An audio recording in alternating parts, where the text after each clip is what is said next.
Welcome to the Cafe by the Street channel. Today, we bring you the short story, A Good Man is Hard to Find by Flannery O'Connor, showcasing the complexity of human nature and the absurdity of society through dark humor and surreal settings.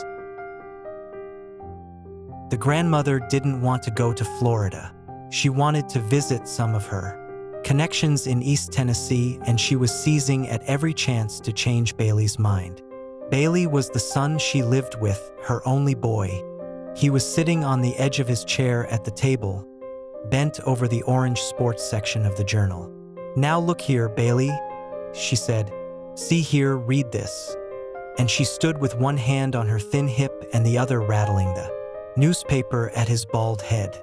"Here, this fellow that calls himself the Misfit is a loose from the federal pen and headed toward Florida, and you read here what it says he did to these people. Just you read it.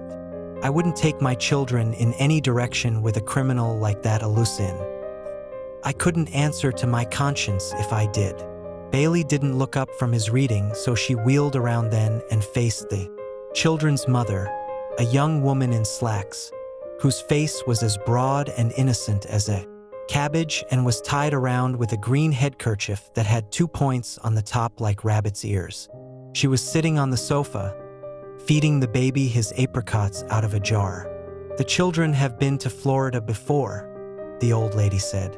"You all ought to take them somewhere else for a change so they would see different parts of the world and be broad. They never have been to East Tennessee." The children's mother didn't seem to hear her, but the 8-year-old boy, John Wesley, a stocky child with glasses, said, "If you don't want to go to Florida, why don't you stay at home?" He and the little girl, June Star, were reading the funny papers on the floor. "She wouldn't stay at home to be queen for a day," June Star said without raising her yellow head. "Yes, and what would you do if this fellow, the Misfit, caught you?" the grandmother asked. "I'd smack his face," John Wesley said. "She wouldn't stay at home for $1 million, June Star said. "Afraid she'd miss something. She has to go everywhere we go." "All right, miss," the grandmother said. "Just remember that the next time you want me to curl your hair." June Star said her hair was naturally curly. The next morning, the grandmother was the first one in the car, ready to go. She had her big black valise that looked like the head of a hippopotamus in one corner, and underneath it, she was hiding a basket with Pitty Sing, the cat, in it. She didn't intend for the cat to be left alone in the house for 3 days because he would miss her too much, and she was afraid he might brush against one of her gas burners and accidentally asphyxiate himself. Her son, Bailey, didn't like to arrive at a motel with a cat. She sat in the middle of the back seat with John Wesley and June Star on either side of her. Bailey and the children's mother and the baby sat in front, and they left Atlanta at 8:45 with the mileage on the car at 55890. The grandmother wrote this down because she thought it would be interesting to say how many miles they had been when they got back. Took them 20 minutes to reach the outskirts of the city. The old lady settled herself comfortably, removing her white cotton gloves and putting them up with her purse on the shelf in front of the back window. The children's mother still had on slacks and still had her head tied up in a green kerchief, but the grandmother had on a navy blue straw sailor hat with a bunch of white violets on the brim and a navy blue dress with a small white dot in the print. Her collars and cuffs were white organdy trimmed with lace, and at her neckline she had pinned a purple spray of cloth violets containing a sachet. In case of an accident, anyone seeing her dead on the highway would know at once that she was a lady. She said she thought it was going to be a good day for driving, neither too hot nor too cold, and she cautioned Bailey that the speed limit was 55 miles an hour and that the patrolmen hid themselves behind billboards and small clumps of trees and sped out after you before you had a chance to slow down. She pointed out interesting details of the scenery: stone, mountain, the blue granite that in some places came up to both sides of the highway, the brilliant red clay banks slightly streaked with purple, and the various crops that made rows of green lacework on the ground. The trees were full of silver-white sunlight, and the meanest of them sparkled. The children were reading comic magazines and their mother and gone back to sleep. "Let's go through Georgia fast so we won't have to look at it much," John Wesley said. "If I were a little boy," said the grandmother, "I wouldn't talk about my native state that way. Tennessee has the mountains and Georgia has the hills." "Tennessee is just a hillbilly dumping ground," John Wesley said. "And Georgia is a lousy state too." "You said it," June Star said.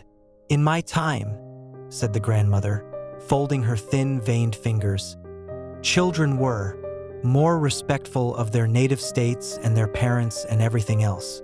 People did right then." "Oh, look at the cute little pickaninny," she said and pointed to a Negro child standing in the door of a shack. "Wouldn't that make a picture now?" she asked, and they all turned and looked at the little Negro out of the back window. He waved. "He didn't have any breeches on," June Star said. "He probably didn't have any," the grandmother explained. "Little riggers in the country don't have things like we do. If I could paint, I'd paint that picture," she said. The children exchanged comic books. The grandmother offered to hold the baby, and the children's mother passed him over the front seat to her. She set him on her knee and bounced him and told him about the things they were passing. She rolled her eyes and screwed up her mouth and stuck her leathery thin face into his smooth, bland one.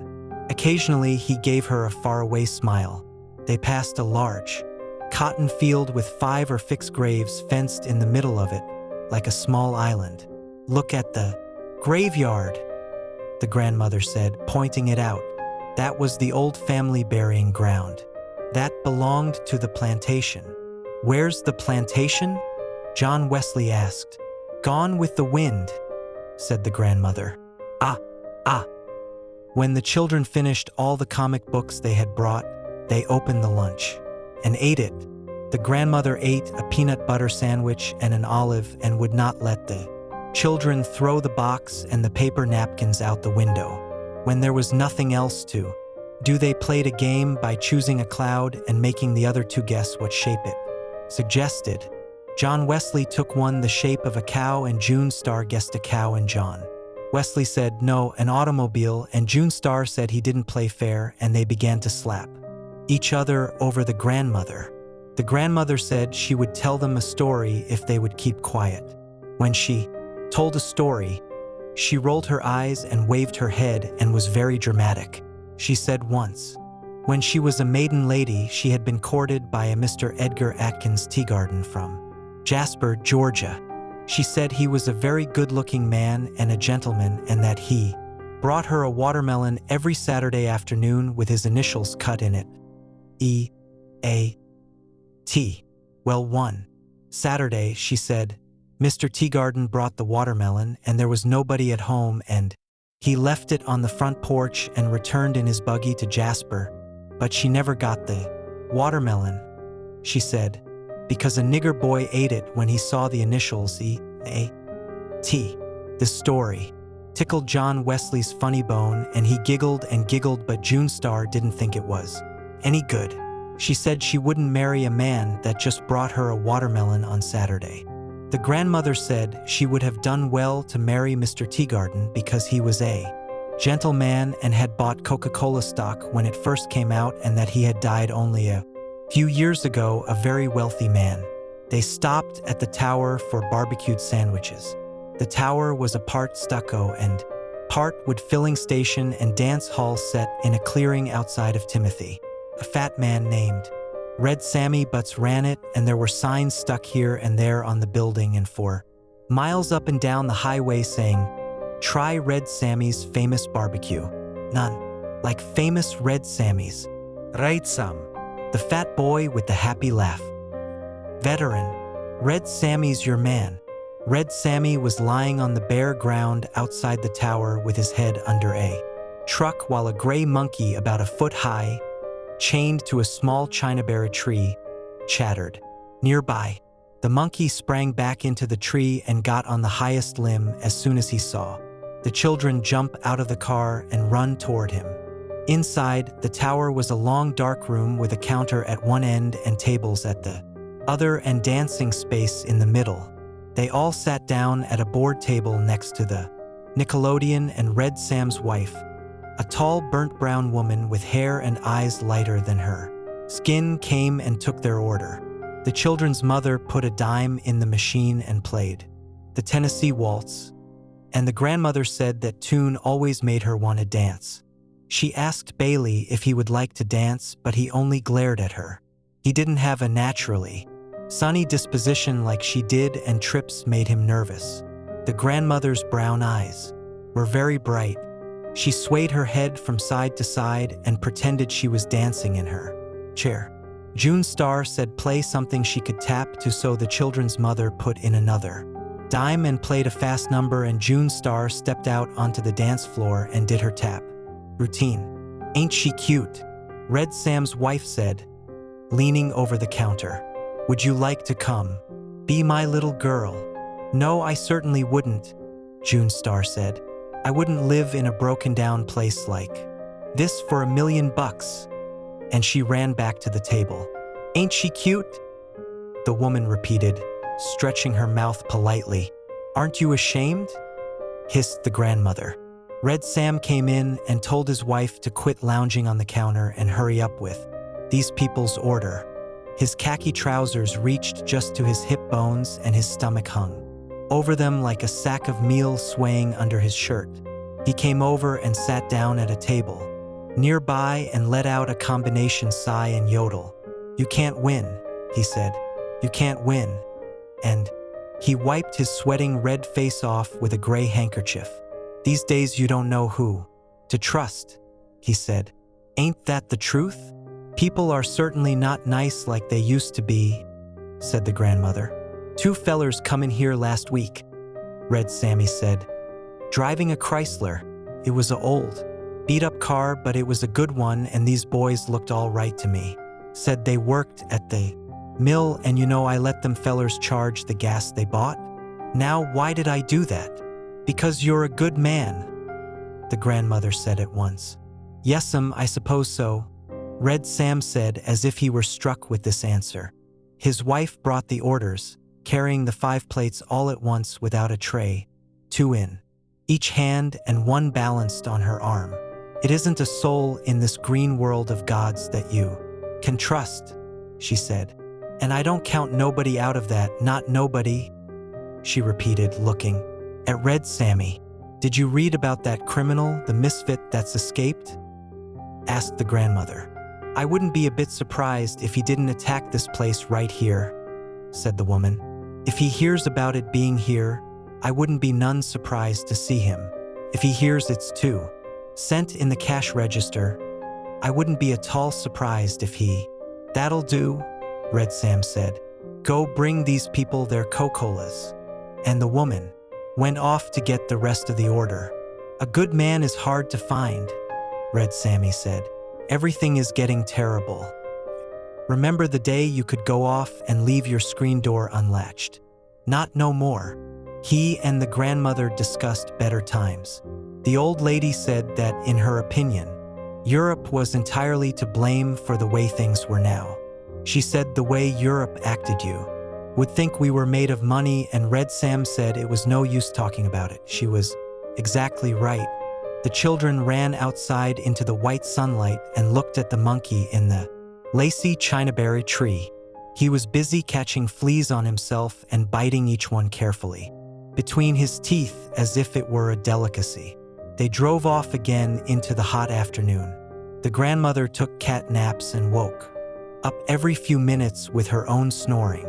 Outside of Tumsboro, she woke up and recalled an old plantation that she had visited in this neighborhood once when she was a young lady. She said the house had 6 white columns across the front, and that there was an avenue of oaks leading up to it, and 2 little wooden trellis arbors on either side in front where you sat down with your suitor after a stroll in the garden. She recalled exactly which road to turn off to get to She knew that Bailey would not be willing to lose any time looking at an old house. But the more she talked about it, the more she wanted to see it once again and find out if the little twin arbors were still standing. "There was a secret panel in this house," she said craftily, not telling the truth but wishing that she were. And the story went that all the family silver was hidden in it when Sherman came through, but it was never found. "Hey," John Wesley said, "let's go see it. We'll find it. We'll poke all the woodwork and find it. Who lives there? Where do you turn off at?" "Hey, Pop, can't we turn off there? We never have seen a house with a secret panel," June Star shrieked. "Let's go to the house with the secret panel." "Hey, Pop, can't we go see the house with the secret panel? It's not far from here, I know," the grandmother said. "It wouldn't take over 20 minutes. Bailey was looking straight ahead. His jaw was as rigid as a horseshoe. "No," he said. The children began to yell and scream that they wanted to see the house with the secret panel.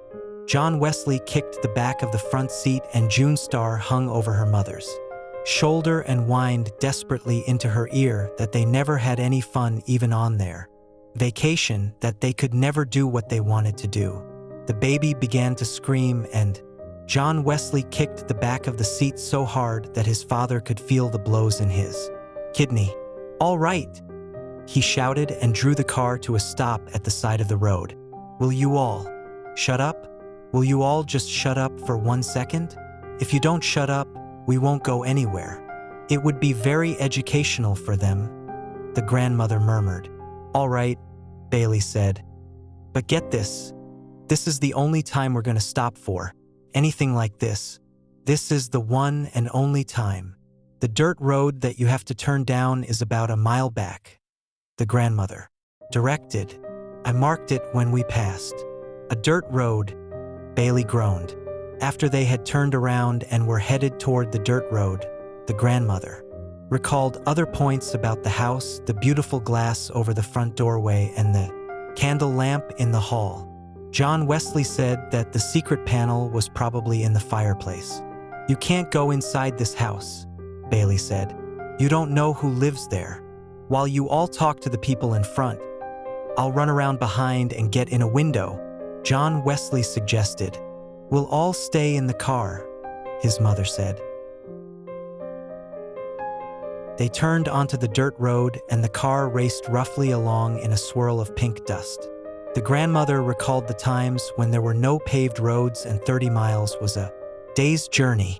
The dirt road was hilly and there were sudden washes in it and sharp curves on dangerous embankments. All at once they would be on a hill looking down over the blue tops of trees for miles around. Then the next minute they would be in a red depression with the dust-coated trees looking down on them. "This place had better turn up in a minute," Bailey said, "or I'm going to turn around."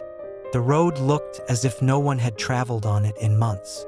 "It's not much farther," the grandmother said, and just as she said it, a horrible thought came to her. The thought was so embarrassing that she turned red in the face and her eyes dilated and her feet jumped up, upsetting her valise in the corner. The instant the valise moved, the newspaper top she had over the basket under it rose with a snarl and pity sing. The cat sprang onto Bailey's shoulder. The children were thrown to the floor and their mother, clutching the baby, was thrown out the door onto the ground. The old lady was thrown into the front seat. The car turned over once and landed right side up in a gulch off the side of the road. Bailey remained in the driver's seat with the cat, gray-striped with a broad white face and an orange nose clinging to his neck like a caterpillar. As soon as the children saw they could move their arms and legs, they scrambled out of the car, shouting, "We've had an accident." The grandmother was curled up under the dashboard, hoping she was injured so that Bailey's wrath would not come down on her all at once. The horrible thought she had had before the accident was that the house she had remembered so vividly was not in Georgia but in Tennessee. Bailey removed the cat from his neck with both hands and flung it out the window. against the side of a pine tree. Then he got out of the car and started looking for the children's mother. She was sitting against the side of the red-gutted ditch, holding the screaming baby, but she only had a cut down her face and a broken shoulder. "We've had an accident," the children screamed in a frenzy of delight. "But nobody's killed," June Star said with disappointment as the grandmother limped out of the car, her hat still pinned to her head but the broken front brim standing up at a jaunty angle and the violet spray hanging off the side. They all sat down in the ditch except the children to recover from the shock. They were all shaking. "Maybe a car will come along," said the children's mother hoarsely. "I believe I have injured an organ," said the grandmother, pressing her side, but no one answered her. Bailey's teeth were clattering. He had on a yellow sports shirt with bright blue parrots designed in it, and his face was as yellow as the shirt. The grandmother decided that she would not mention that the house was in Tennessee. The road was about 10 feet above, and they could see only the tops of the trees on the other side of it. Behind the ditch they were sitting in there were more woods, tall and dark and deep. In a few minutes they saw a car some distance away on top of a hill, coming slowly as if the occupants were watching them. The grandmother stood up and waved both arms dramatically to attract their attention. The car continued to come on slowly, disappeared around a bend and appeared again, moving even slower, on top of the hill they had gone over. It was a big black battered hearse-like automobile. There were 3 men in it. It came to a stop just over them, and for some minutes the driver looked down with a steady, expressionless gaze to where they were sitting and didn't speak.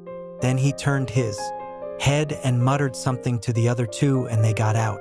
One was a fat boy in black trousers and a red sweatshirt with a silver stallion embossed on the front of it. He moved around on the right side of them and stood staring, his mouth partly open in a kind of loose grin. The other had on khaki pants and a blue striped coat and a gray hat pulled down very low, hiding most of his face. He came around slowly on the left side. Neither spoke. The driver got out of the car and stood by the side of it, looking down at them. He was an older man than the other 2. His hair was just beginning to gray, and he wore silver-rimmed spectacles that gave him a scholarly look. He had a long creased face and didn't have on any shirt or undershirt. He had on blue jeans that were too tight for him and was holding a black hat and a gun. The 2 boys also had guns. "We've had an accident," the children screamed. The grandmother had the peculiar feeling that the bespectacled man was someone she knew. His face was as familiar to her as if she had known him all her life, but she could not recall who he was. He moved away from the car and began to come down the embankment, placing his feet carefully so that he wouldn't slip. He had on tan and white shoes and no socks, and his ankles were red and thin. "Good afternoon," he said. "I see you all had you a little spill." "We turned over twice," said the grandmother. "Once it," he corrected. "We seen it happen." "Try their car and see will it run, Hiram," he said quietly to the boy with the gray hat. "What you got that gun for?" John Wesley asked. "What you gonna do with that gun?" "Lady," the man said to the children's mother, "would you mind calling them children to sit down by you? Children make me nervous. I want you all to sit down right together there, where you're at." "What are you telling us what to do for?" June Star asked. Behind them the line of woods gaped like a dark open mouth. "Come here," said their mother. "Look here now," Bailey began suddenly. "We're in a predicament. We're in." The grandmother shrieked. She scrambled to her feet and stood staring. "You're the misfit," she said. "I recognized you at once." "Yes'm," the man said, smiling slightly as if he were pleased in spite of himself to be known. "But it would have been better for all of you, lady, if you hadn't have recognized me." Bailey turned his head sharply and said something to his mother that shocked even the children. The old lady began to cry and the misfit reddened. "Lady," he said, "don't you get upset. Sometimes a man says things he don't mean. Don't reckon he meant to talk to you that-a-way. You wouldn't shoot a lady, would you?" The grandmother said and removed a clean handkerchief from her cuff and began to slap at her eyes with it. The misfit pointed the toe of his shoe into the ground and made a little hole and then covered it up again. "I would hate to have to," he said. "Listen," the grandmother almost screamed. "I know you're a good man. You don't look a bit like you have common blood. I know you must come from nice people." "Yes, ma'am," he said. "Finest people in the world." When he smiled, he showed a row of strong white teeth.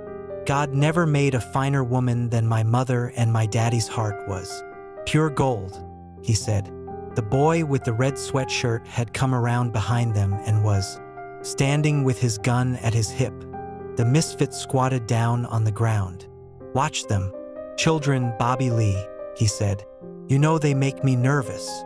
He looked at the 6 of them, huddled together in front of him, and he seemed to be embarrassed, as if he couldn't think of anything to say. "Ain't a cloud in the sky," he remarked, looking up at it.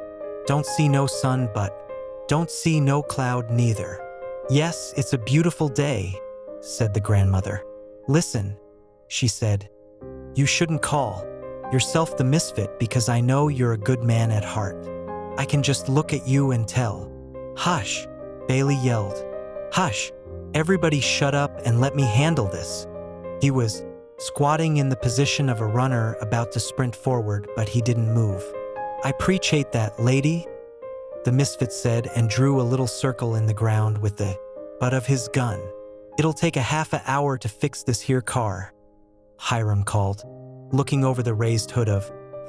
"Well, first you and Bobby Lee get him and that little boy to step over yonder with you," the misfit said, pointing to Bailey and John Wesley. "The boys want to ask you something," he said to Bailey.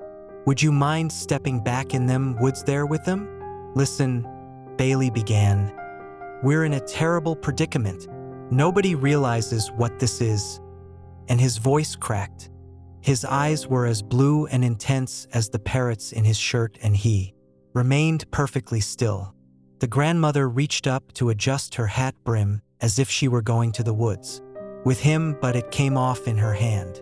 She stood staring at it, and after a second she let it fall on the ground. Hiram pulled Bailey up by the arm as if he were assisting an old man.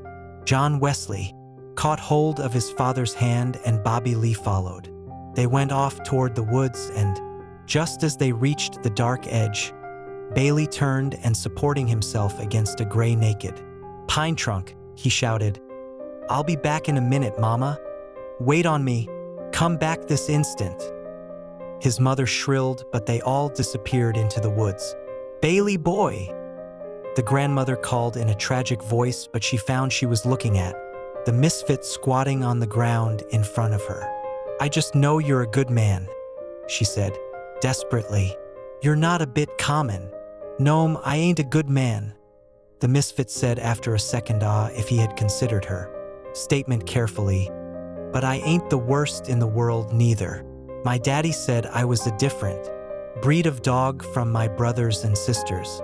You know, Daddy said, it's some that can live there whole life out without asking about it, and it's others has to know why it is, and this boy is one of the ladders. He's going to be into everything." He put on his black hat and looked up, suddenly, and then away deep into the woods, as if he were embarrassed again. "I'm sorry. Don't have on a shirt before you ladies," he said, hunching his shoulders slightly. "We buried our clothes that we had on when we escaped, and we're just making do until we can get better. We borrowed these from some folks we met," he explained. "That's perfectly all right," the grandmother said. "Maybe Bailey has an extra shirt in his suitcase. I'll look and see directly," the misfit said. "Where are they taking him?" The children's mother screamed. "Daddy was a card himself," the misfit said. "You couldn't put anything over on him. He never got in trouble with the authorities, though." just had the knack of handling them. You could be honest too if you'd only try, said the grandmother. Think how wonderful it would be to settle down and live a comfortable life and not have to think about somebody chasing you all the time. The misfit kept scratching in the ground with the butt of his gun as if he were thinking about it. Yes'm, somebody is always after you, he murmured. The grandmother noticed how thin his shoulder blades were just behind his hat because she was standing up looking down on him. Do you ever pray? She asked. He shook his head.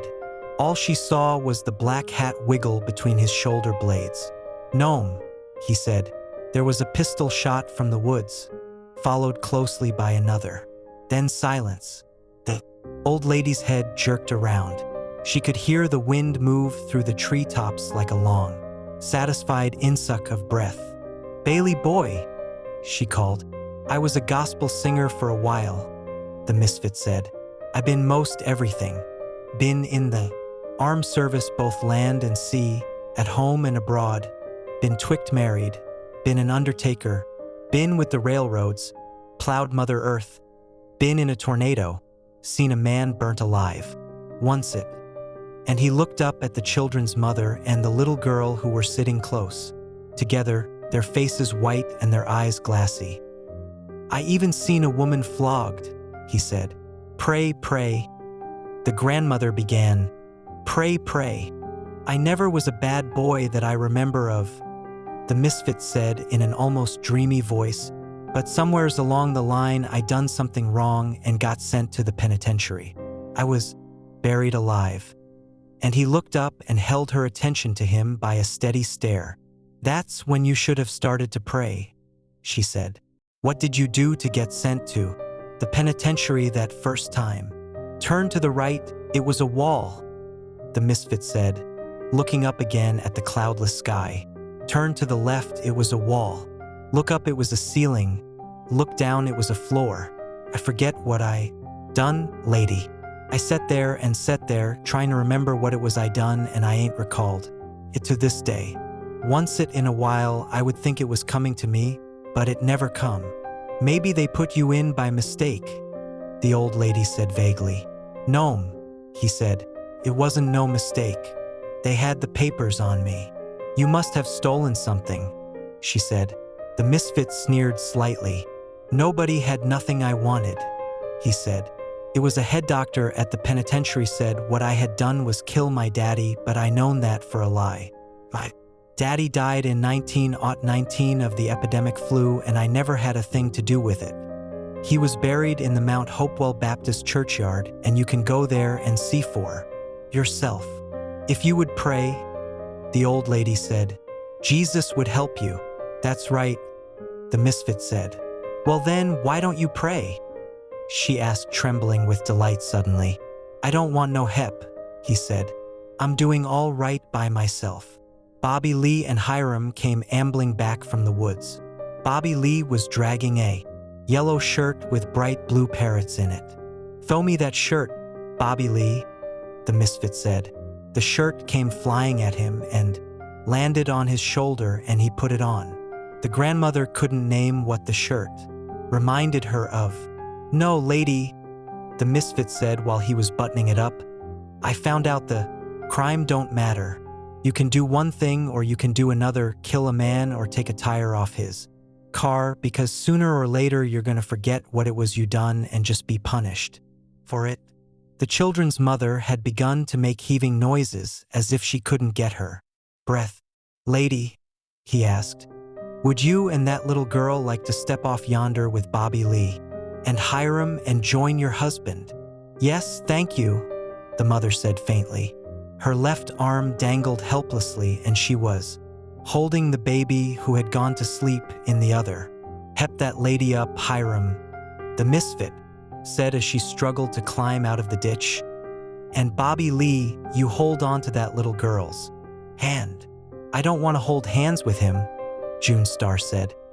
He reminds me of a pig. The fat boy blushed and laughed and caught her by the arm and pulled her off into the woods after Hiram and her mother. Alone with the misfit, the grandmother found that she had lost her voice. There was not a cloud in the sky nor any sun.